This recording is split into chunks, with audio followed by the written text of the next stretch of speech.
Kang Jae counted the oxygen again. His suit display showed 12 hours remaining, maybe less if he kept breathing this fast. He forced himself to slow down, to take small breaths. But fear made that difficult. 17 days. He had been alone on this tiny island for 17 days. The island was nothing more than black rocks rising from an endless ocean.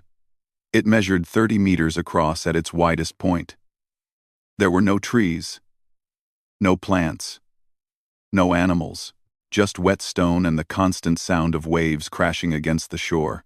Above him, the sky was orange and purple, filled with thick clouds that never parted. He had not seen stars since he crashed here. He had not seen anything except water and rock and that terrible empty sky.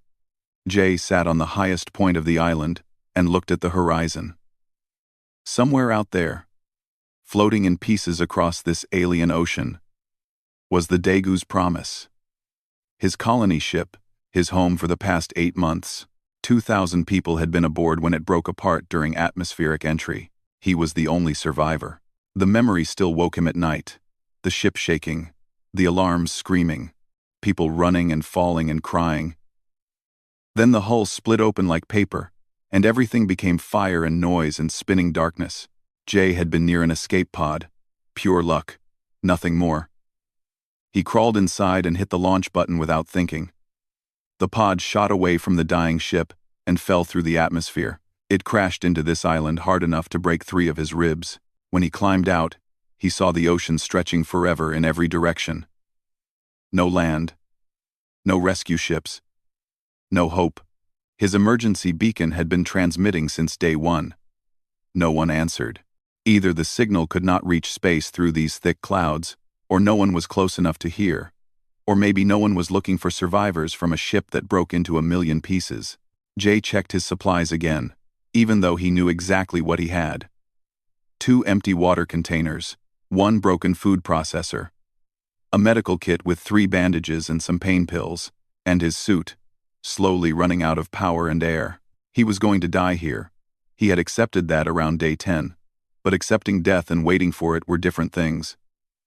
The waiting was the hard part.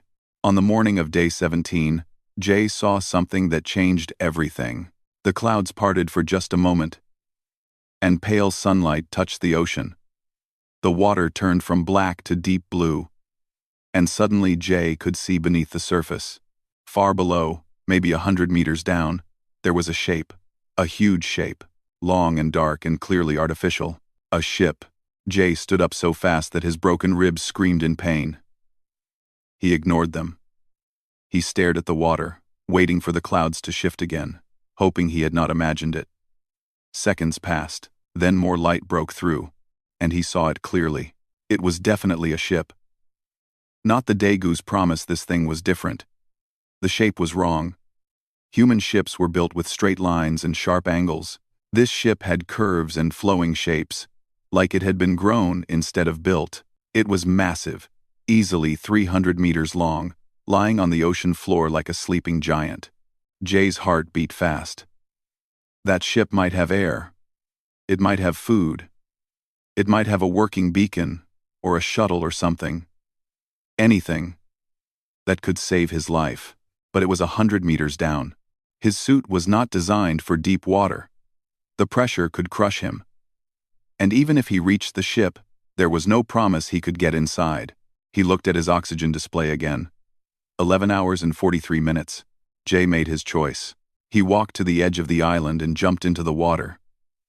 The cold hit him immediately, even through his suit. He activated his helmet lights and started swimming down. The pressure grew worse with every meter. His suit made warning sounds. Red lights flashed on his display. He ignored them all. What was the point of being careful now? He was dead either way. At least this way, he was doing something. The ship grew larger as he approached. Up close, it was even stranger than he expected. The hull was covered in patterns that might have been writing, or decoration, or something else entirely. Soft blue light glowed from cracks in the metal, which meant some power remained after all this time. And the metal looked old. Very old. There was no rust, whatever this material was. It did not rust, but there was a feeling of age to it. Jay had visited museums back on Earth. He had seen ancient things behind glass. This ship had that same feeling. Ancient. Forgotten. Waiting. He found an airlock on the side of the hull. The controls were dead, but the door had been damaged long ago. A hole big enough for a person was torn through the metal. Jay swam through it and entered the ship. Inside was darkness and water.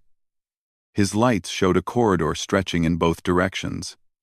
The walls had more of those strange patterns, and some of them were still glowing faintly. Everything was flooded, but the ship was intact. It had not collapsed under the ocean's pressure, which meant it was built strong.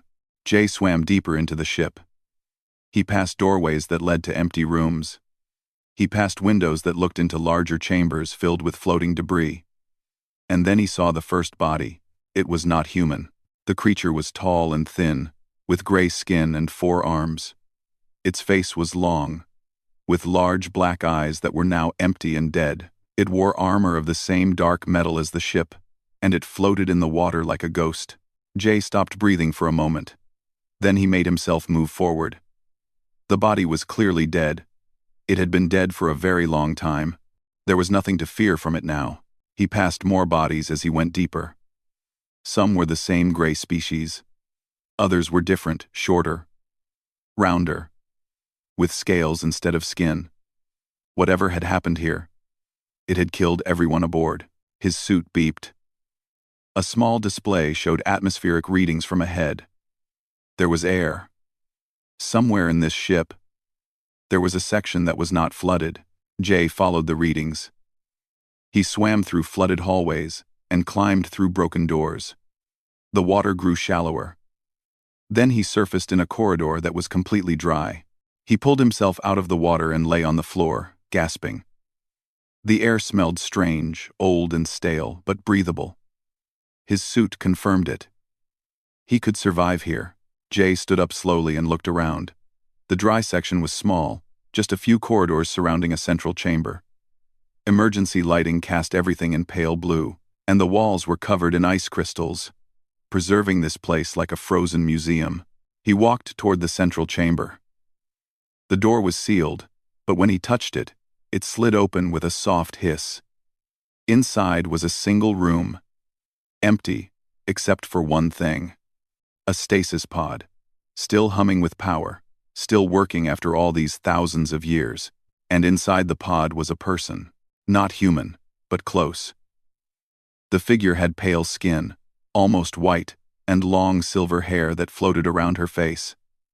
Her features were delicate, beautiful, in an alien way. She looked peaceful, like someone sleeping.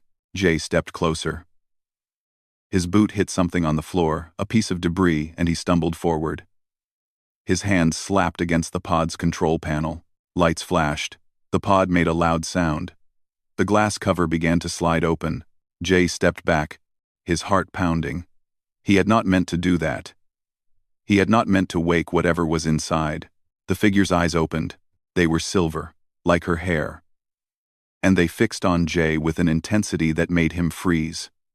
For a long moment, nothing happened. The universe held its breath. Then the alien sat up, looked at Jay, and screamed.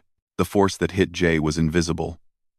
One moment, he was standing beside the pod.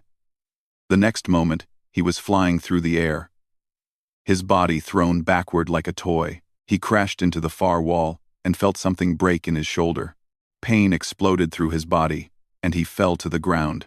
The alien woman was standing now. She had stepped out of the pod and was moving toward him. Her silver eyes were wide with fear and rage. She spoke in a language Jay did not understand. The words were sharp and fast, filled with anger. His suit tried to translate. The display showed fragments of meaning. Words like enemy and prison and where. But most of it was just static. The language was too old, too different.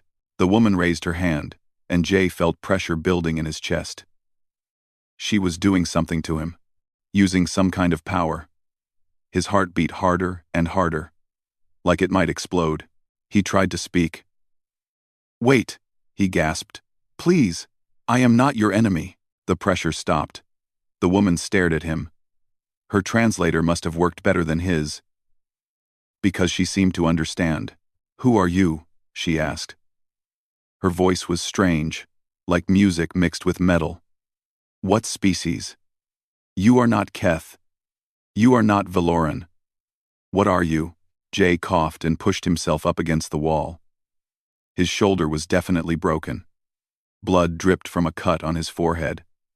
"I am human," he said. "From Earth.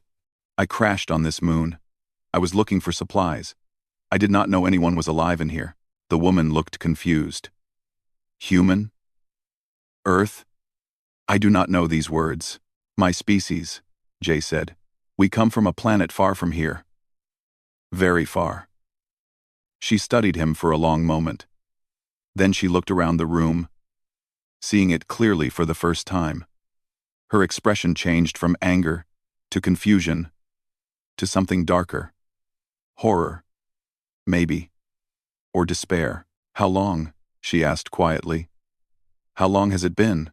Jay's suit had scanned the ship during his swim. He checked the data now. "My computer says this ship crashed about 40,000 years ago. Based on the ice formations and the decay patterns." The woman made a sound that was not quite a word. It was pain-given voice. She stumbled backward and caught herself on the empty pod. Her hands were shaking. 40,000 years, she whispered. "They are all gone. Everyone. Everything." Jay did not know what to say. He sat against the wall and watched her struggle with this terrible news. He understood, in a small way. He had lost everyone too. Not 40,000 years ago, but 17 days ago. The pain was fresh for him. For her, it was hitting all at once. "Who were they?" he asked. "The people you lost?" She looked at him with those silver eyes. Tears were forming, but she did not let them fall. "My people. The Valen. We were old when the stars were young. We had gifts. Powers of the mind. We could move things with our thoughts. We could speak without words. We could touch the fabric of reality itself." She gestured at Jay, and he understood. The force that had thrown him across the room. The pressure on his heart. Those were her powers. "The Keth feared us," she continued. Her voice was bitter now. "They built an empire on conquest and cruelty. They took world after world, species after species. But they could not take us. Our powers made us dangerous, so they decided to destroy us instead." She walked to the wall and touched one of the glowing patterns. It responded to her fingers, showing images in the air. Ships fighting. Worlds burning. People dying. They hunted us across the galaxy. Every world we fled to, they followed. Every safe place we found, they burned. In the end, only a few thousand of us remained. We hid. We scattered. Thank you for watching. And then the way. Thanks. And the sum 9. We hid. We tried to survive. The images showed a smaller ship, sleek and silver, being chased by the black warship they were standing in now. "I was captured," she said. "They wanted to study me, to learn how our powers worked, so they could destroy us more easily.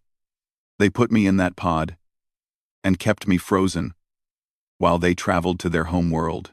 "What happened to the ship?" Jay asked. "I do not know. I was unconscious." She looked at the frozen alien corpses visible through the doorway. "But I can guess. My people must have attacked. A rescue mission, or perhaps a final act of defiance. They must have damaged the ship badly enough that it crashed here." She was quiet for a moment. "They died trying to save me, and I slept through it all." Jay felt something shift in his chest. Not the broken shoulder. Something else. He recognized the pain in her voice. The guilt. He had felt the same thing when he realized he was the only survivor of the Dagu's promise. Why him? Why did he live when everyone else died? He pushed himself to his feet. His legs were weak, and his shoulder screamed. But he forced himself to stand. Then he reached into his suit storage pocket and pulled out a small package. It was a ration bar, his last one. The only food he had left. He held it out to her. The woman stared at the bar like it was some kind of trick. "What is this?" "Ah, food," Jay said. "You have been frozen for 40,000 years. You must be hungry." She did not move. "Why would you give me your food?" "I just attacked you. I hurt you." Jay shrugged, then winced, because shrugging hurt his broken shoulder. "You were scared. You woke up in a strange place, with a strange creature standing over you. I would have attacked too. But this is your last food. I can read your thoughts, human. I know you are starving." "Then you know I am probably going to die anyway," Jay said. "My ship crashed. I have no way off this moon. My oxygen is almost gone. In a few hours, none of this will matter." He pushed the bar toward her again. "So you might as well eat. No point in both of us being hungry." The woman looked at him for a long time. Her silver eyes searched his face, and he felt a strange tickle in his mind. She was reading him, he realized. Looking deeper than surface thoughts, seeing who he really was. Finally, she took the bar. She unwrapped it slowly and took a small bite. Her face showed confusion at the taste. But she kept eating. "You are strange," she said between bites. "In all my years, I never met a species that would give food to an enemy." "You are not my enemy," Jay said. "You are just someone who needs help. Same as me." She finished the bar and looked at the empty wrapper. Then she looked at Jay. "My name is Yuna. It means gentle light in my language." "What is your name?" "Kang Jay. It does not mean anything special. It is just a name." Yuna smiled. It was a small smile, sad and tired, but it changed her face. She looked less like a dangerous alien and more like a person. "Kang Jay, the human who gives away his last meal. I will remember that name." She stepped toward him and placed her hand on his broken shoulder. Jay tensed, expecting pain, but instead he felt warmth spreading through the injury. The bones shifted, the torn muscles reconnected. In seconds, his shoulder was healed. "I am weak," Yuna said. 40,000 years of sleep has drained most of my power. But I can still do small things. Consider it payment for the food." Jay moved his shoulder. "No pain." He looked at her with new eyes. "Thank you." "Do not thank me yet," she said. "You said you have no way off this moon. That means we are both trapped here. Unless we can find something in this ship that still works." Jay thought about the shuttle bay he had passed during his swim, the escape craft he had seen, flooded and dead. There might be something. A small ship in the lower section. But it is underwater. And all its systems looked broken. Yuna's eyes narrowed with thought. "Show me. Perhaps between your knowledge and my power, we can find a way." Jay nodded. For the first time in 17 days, he felt something he had forgotten. A tiny spark of hope. It was probably foolish. The chances of escaping were almost zero, but zero was better than nothing, and besides, he had never been good at giving up. "Follow me," he said, "and be careful, the water is very cold." Yuna smiled again, and this time it reached her eyes. "I am Vilan, Kang Jay. We were born in the cold between stars. A little water will not stop me." Together, they walked toward the flooded corridors, two survivors from different worlds, separated by 40,000 years, but united by the simple desire to live. The shuttle bay was worse than Jay remembered. Water filled every corner, dark and cold and heavy with the weight of the ocean above. Dead lights hung from the ceiling. Debris floated everywhere, broken equipment, torn metal, and the bodies of Keth soldiers frozen in their final moments. Jay swam through the destruction with Yuna close behind. She moved through the water like she belonged there, her silver hair flowing around her like smoke. Her powers let her push the water aside, creating a small bubble of air around her head. Jay wished he could do the same. His suit was struggling with the pressure and the cold. The escape craft sat in the corner of the bay. It was smaller than human shuttles, built for maybe 4 passengers, with smooth lines and that same dark metal as the rest of the ship. A large crack ran along one side, and the cockpit was filled with water. Every display was dark, Every system was dead. Yuna swam around the craft, examining it with careful eyes. She placed her hands on the hull and closed her eyes. Jay watched her concentrate, her brow tight with effort. "The power core is intact," she said finally. "But the connections are broken. The water has corroded many of the inner systems. And the hull breach means we cannot pressurize the cabin." Jay felt his small hope start to die.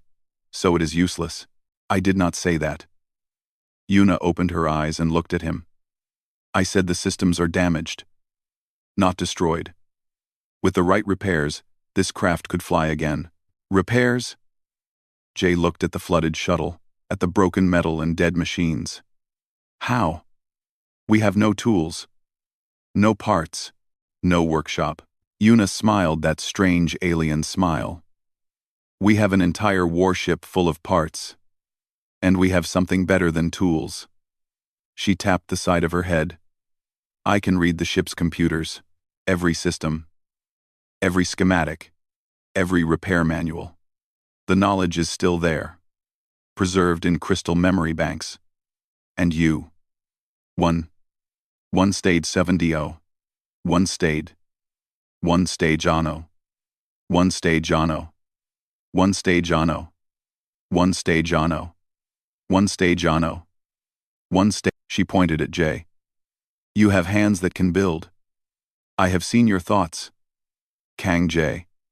I have seen what humans can do when they are desperate. You are a stubborn species. You refuse to accept when something is impossible." Jay wanted to argue, but she was right. He thought about all the times in his life when he had fixed things that should not be fixable. The broken engine on his family's fishing boat. The crashed computer that held his university thesis. The escape pod that should have killed him but did not. He looked at the shuttle again. It was a mess. A disaster. A thing that any sane person would walk away from. But Jay had never been very sane. "Show me the schematics," he said. They worked for 3 days. Jay lost track of time in the darkness of the ship. There was no sun here. No day or night. Just the endless blue glow of dying emergency lights and the cold water that surrounded them. Yuna guided him to the parts he needed. Intact power conduits from a storage room. Sealing material from the ship's repair bay. Oxygen tanks that still held breathable air. Fuel cells that had waited 40,000 years to be used. Jay carried everything back to the shuttle bay, swimming through flooded corridors over and over until his muscles burned and his lungs ached. Each trip was dangerous. His suit's power dropped lower and lower. The cold crept into his bones, but he did not stop. Between trips, he worked on the shuttle itself. He sealed the hull breach, using sheets of metal and a strange alien glue that Yuna found in the repair supplies. He reconnected power lines, following the patterns that Yuna projected into his mind directly. He rerouted broken circuits and replaced corroded parts. It was hard work.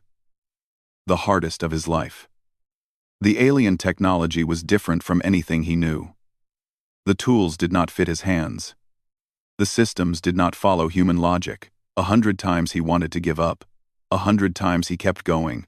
Yuna helped where she could. Her powers let her move heavy objects and hold things in place while Jay worked. She could heat metal with her mind, making it soft enough to shape. She could read the shuttle's broken computers and tell Jay what was wrong even when the displays showed nothing. But her strength was limited. 40,000 years of stasis had drained her deeply. Every time she used her powers, Jay saw her grow weaker. Her skin became paler. Her movements became slower. She was burning herself up to help him. On the second night, if it could be called night, Jay found her collapsed beside the shuttle. Her breathing was shallow, and her eyes were closed. He thought for a terrible moment that she was dead. "Yuna." He pulled her into his arms and checked for a pulse. Her heart was beating, but slowly, so slowly. Her eyes opened. "I am fine," she whispered. "Just tired." "You are killing yourself," Jay said. "You need to rest. Save your strength. There is no time." She tried to sit up but failed. "Your suit is dying. The oxygen will not last much longer. If we do not finish soon, we both die. Jay looked at his display. She was right. He had maybe 18 hours of air left. Not enough time to finish the repairs. Not even close. But he refused to accept that. Then I will work faster, he said. You rest. I will figure it out. Yuna laughed weakly. You cannot read the Keth systems. You cannot speak the language. How will you know what to repair? Jay thought for a moment. Then he had an idea. Show me. One time. Put all the knowledge in my head at once. Everything I need to know to finish the shuttle. Yuna's eyes widened. That would be dangerous. Human minds are not built for that much information. It could damage you. More dangerous than dying of suffocation? Jay asked. Do it. I can handle it.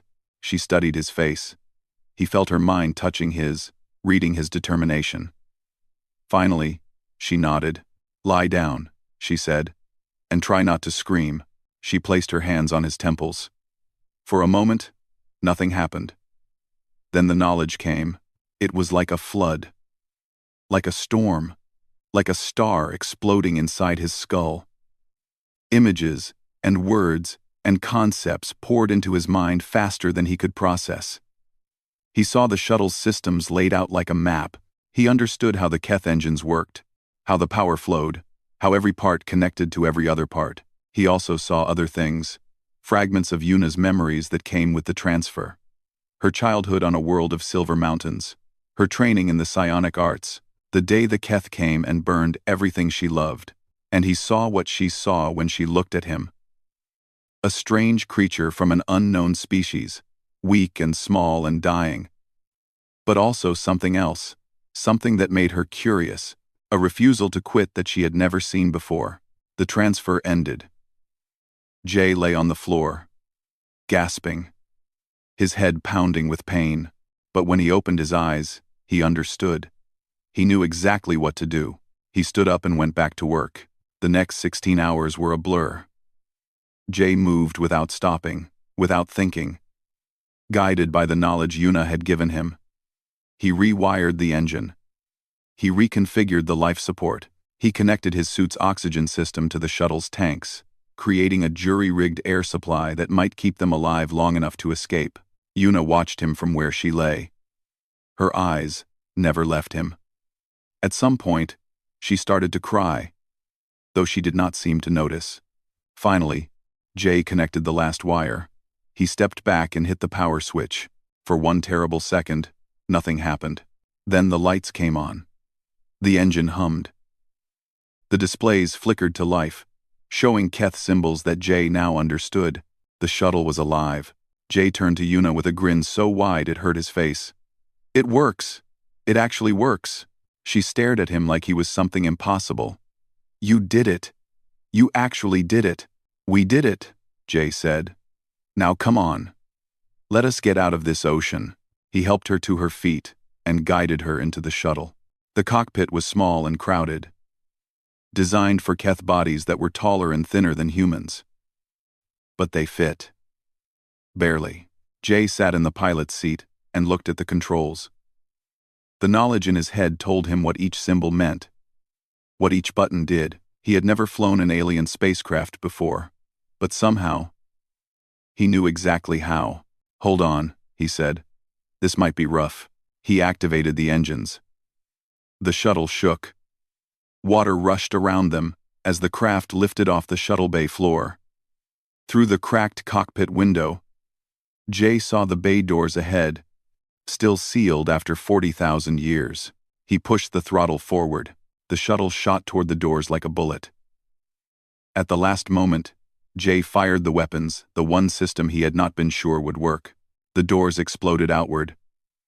Water rushed in, but the shuttle was faster. It burst through the opening and climbed toward the surface, leaving the ancient warship behind. They were flying. Against all odds, against all logic, they were flying. Jay let out a sound that was half laugh and half scream. Beside him, Yuna grabbed his arm and held on tight. They were not safe yet. Not even close. But they were no longer trapped. And for Kang Jay, that was enough. That was everything. The shuttle burst through the ocean surface in an explosion of water and steam. For one beautiful moment, Jay saw the orange sky of Erith 4 spreading above them like a painting. Then the alarms started. Red lights flashed across every display. Warning symbols in Keth language scrolled past faster than Jay could read. The engine made sounds that engines should not make: grinding, screaming, dying sounds. "What is happening?" Yuna asked. Her voice was weak but steady. Jay checked the displays, using the knowledge she had given him. His heart sank. "The hull breach. I sealed it, but the seal is failing. Water got into the engine compartment. The fuel cells are corroding. We have maybe 20 minutes of power. 20 minutes. Not enough to reach orbit. Not enough to escape the moon's gravity. Not enough to do anything except crash again. This time without a ship to explore or parts to salvage." Yuna closed her eyes. She was so pale now. So tired. The effort of helping Jay had drained her almost completely. But when she opened her eyes again, there was determination in them. "Then we must work fast," she said. "Is there a communication system? A way to send a signal?" Jay checked. "Yes. The comm system is working. But who would hear it? My ship's beacon broadcast for 17 days, and no one answered. This moon is in the middle of nowhere." "The Keth ship had a much stronger transmitter," Yuna said. "Military grade. It can reach systems hundreds of light years away. If there are any ships in range, they might hear." "Any Keth ships," Jay said. "The species that hunted your people. The Keth are gone." Yuna's voice was flat. "They ruled for 1,000 years, and then they fell. No empire lasts forever. I do not know what species control this region of space now. But they are not Keth." Jay thought about this. 40,000 years was a long time. Civilizations rose and fell. Species came and went. The galaxy that Yuna remembered was probably completely different from the one that existed now. "There might be humans," Jay said slowly. "Earth started exploring space only a few centuries ago, but we spread fast. There could be human ships in range." "Then send a message. Tell them where we are." Jay activated the comm system. The interface was complex. Designed for Keth minds that could process information faster than humans. But he understood it now. Thanks to Yuna. He typed in a message using the strange alien symbols and set it to broadcast on all frequencies. The message was simple. Coordinates. Species identification. A request for help. But something felt wrong. Something was missing. "It is not enough," he said. "A random signal from an unknown alien ship? Most species would ignore it. They would think it was a trap or a trick. We need something more." Yuna looked at him. "What do you suggest?" Jay thought about all the stories he had heard growing up. Stories about first contact with alien species. Stories about humans lost in space, waiting for rescue. What made people respond? What made them take risks for strangers? "A voice," he said. "Not just data. A real voice. Something that sounds like a person, not a machine." Yuna nodded slowly. "I can do that. I can amplify the signal with my power, make it reach further, and I can add myself to it. My thoughts, my feelings. Any telepath in range will hear not just words but meaning." "That sounds dangerous," Jay said. "You are already so weak." "I know," she met his eyes. "But what choice do we have? Die quietly in space? Or reach out and hope someone answers?" Jay wanted to argue. He wanted to tell her to save her strength, to let him handle this alone. But he knew she was right. This was their only chance. "Okay," he said. "But let me record the voice part. You save your strength for the amplification." He set up the recording system. Then he paused, unsure what to say. What words could possibly convince strangers to risk their lives for two unknown survivors on a dying ship? He thought about his family back on Earth, his mother, who always believed he would do great things, his father, who taught him that real strength was not about power, but about kindness. His little sister, who cried when he left for the colony mission and made him promise to come back. He thought about Yuna, the last of her kind, who had waited 40,000 years for someone to wake her up, who had been given kindness by a stranger and had chosen to trust him. He thought about what it meant to be human. Then he started talking. This is Kang Jae, human survivor from Earth colony ship Daegu's Promise. I crashed on a moon called Irith 4. My ship is destroyed. All 2,000 passengers are dead, except me. He paused, then continued. I found an ancient warship underwater. Inside was a survivor from another species, a prisoner, who had been frozen for 40,000 years. Her name is Yuna. She is the last of her people. She saved my life. And now we are both dying. The shuttle shook. More alarms sounded. Jay ignored them. Our ship has maybe 15 minutes of power. We cannot reach orbit. We cannot escape. But we can send this message. So I am begging anyone who hears this. Please help us. Not because we are important. Not because we have anything to offer. Just because we are two people who do not want to die alone in the dark. He stopped the recording and looked at Yuna. She was crying again. Silver tears running down her pale cheeks. That was beautiful, she whispered. That was the truth, Jay said. Now make sure someone hears it. Yuna placed her hands on the comm console. She closed her eyes and reached deep inside herself, finding the last reserves of power she had hidden away. Then, she let it flow. The signal burst outward from the shuttle like a wave of light. It carried Jay's voice, his words, his hope, and underneath it all, woven through the message like threads of silver, were Yuna's thoughts and feelings.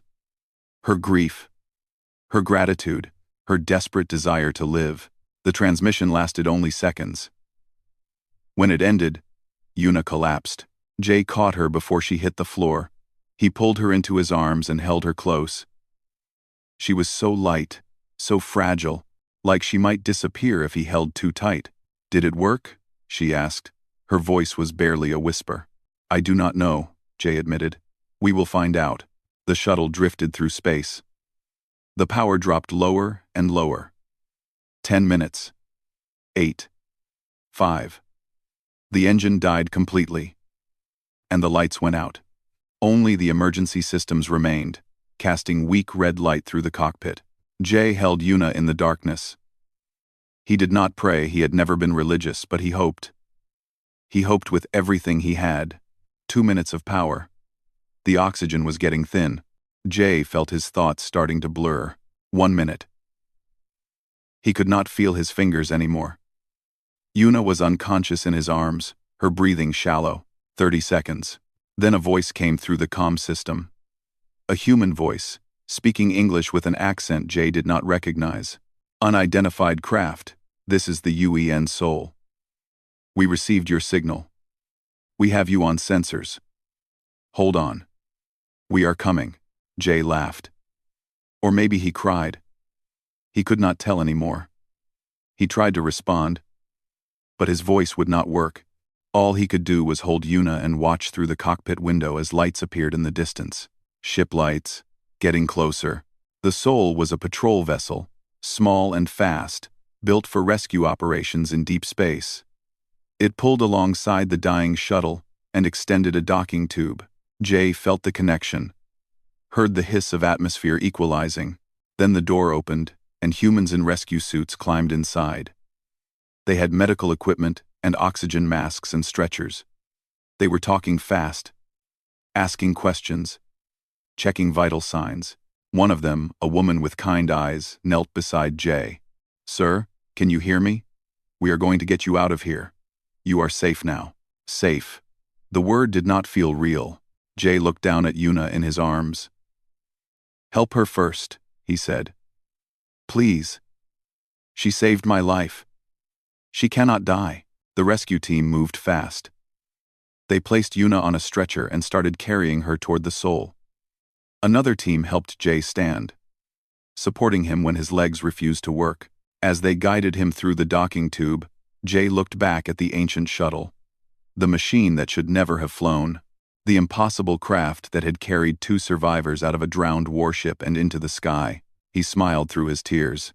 Then he collapsed, and the darkness took him. Jay woke up in a white room that smelled like medicine. For a moment, he did not know where he was. Then memory returned, and he sat up fast. Pain shot through his body. His chest was wrapped in bandages. His arm was connected to tubes. Machines beeped around him, showing numbers and lines that meant nothing to him. A nurse rushed to his side. She was a young woman with short black hair and worried eyes. "Please, sir, lie down. You have 7 broken bones and internal bleeding. You need rest." "Yuna," Jay said. His voice came out rough and broken. "The alien, the woman I was with. Where is she?" The nurse hesitated. "She is in a special medical bay. Our doctors have never seen her species before. They are doing everything they can. Thanks for watching. Is she alive?" Another hesitation. "Longer this time." "Yes. But she is very weak. We do not understand her biology. We do not know how to help her." Jay pushed the blankets aside and tried to stand. The nurse caught him before he fell. "Sir, please, you cannot help her if you hurt yourself." "I need to see her," Jay said. "She saved my life. She gave everything she had to send that message. I cannot lie here while she dies alone."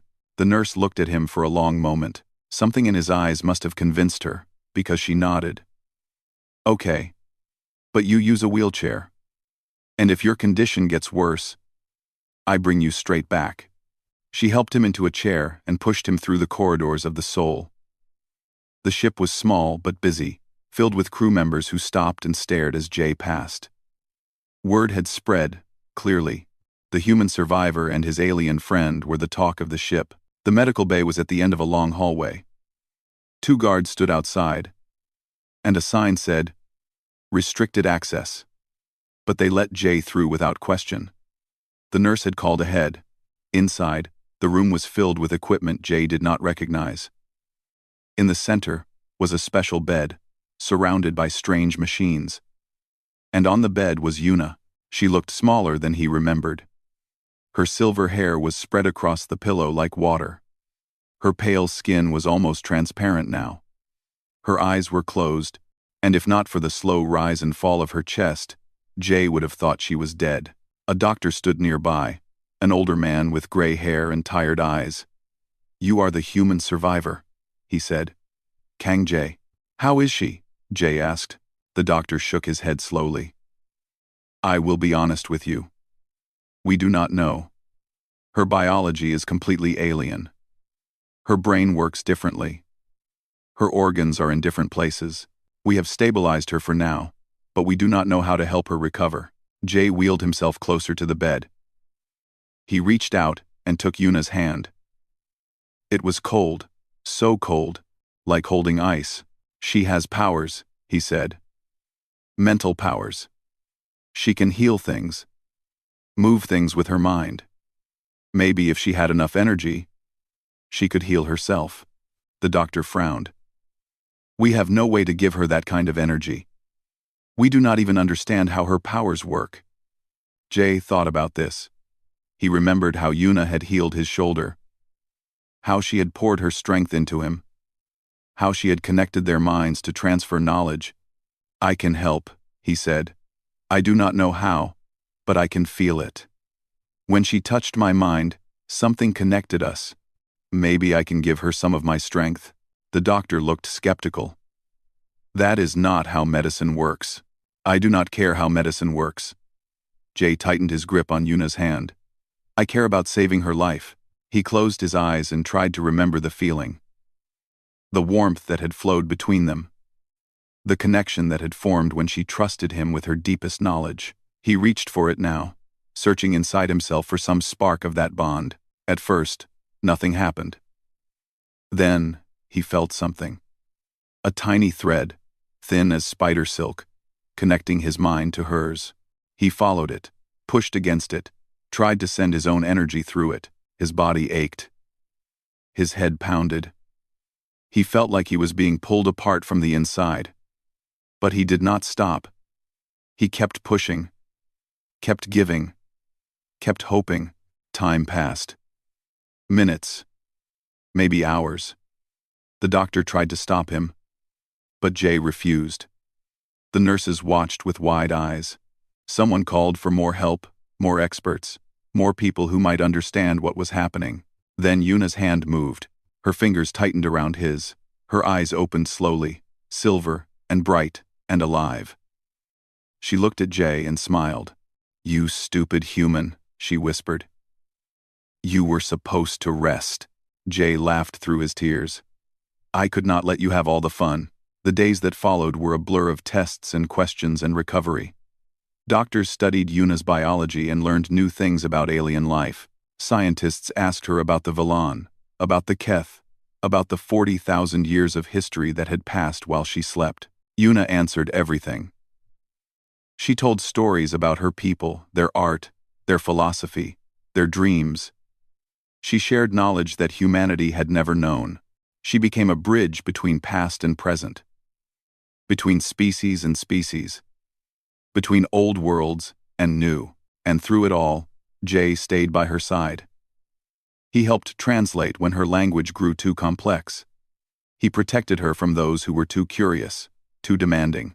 He sat with her during the long nights when the grief became too heavy and she needed someone to understand. "Why do you stay?" she asked him one night. They were in the observation deck, watching stars drift past the window. "You could go home. Return to your family. Forget about the strange alien you found in a drowned ship." Jay thought about the question. "Because you saved my life. Because you trusted me when you had no reason to. Because you are my friend."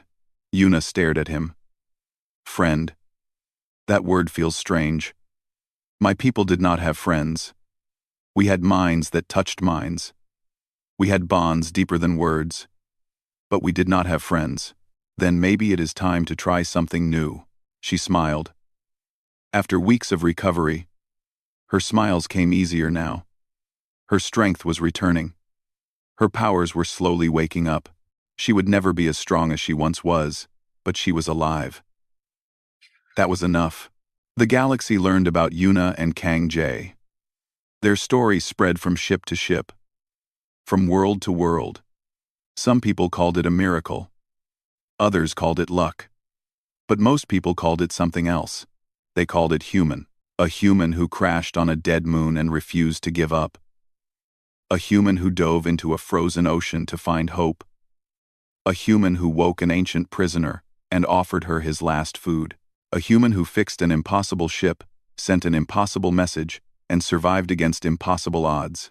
Not because humans were strong, not because humans were smart, but because humans did not know how to surrender. Years later, when Yuna had become an ambassador between species, she gave a speech to a gathering of alien leaders. They asked her about humans, about what made them different from the countless other species in the galaxy. She thought for a long moment. Then she told them about Kang Jay, about his broken ribs and his empty suit, about his last ration bar and his stupid smile, about the way he kept working when any reasonable creature would have given up. "I have lived for 40,000 years, she said. "I have seen empires rise and fall. I have known species that could move stars and shape reality. But I have never met anyone like humans." She looked out at the audience, aliens of every shape and size, leaders of worlds Jay had never heard of. "When the stars fall dark," she said, "find a human. They do not know how to surrender. And that makes all the difference." The crowd was silent.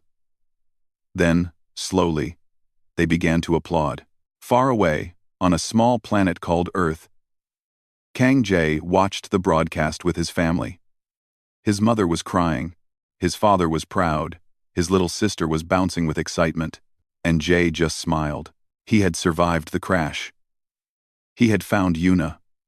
He had done the impossible, but that was not what mattered most.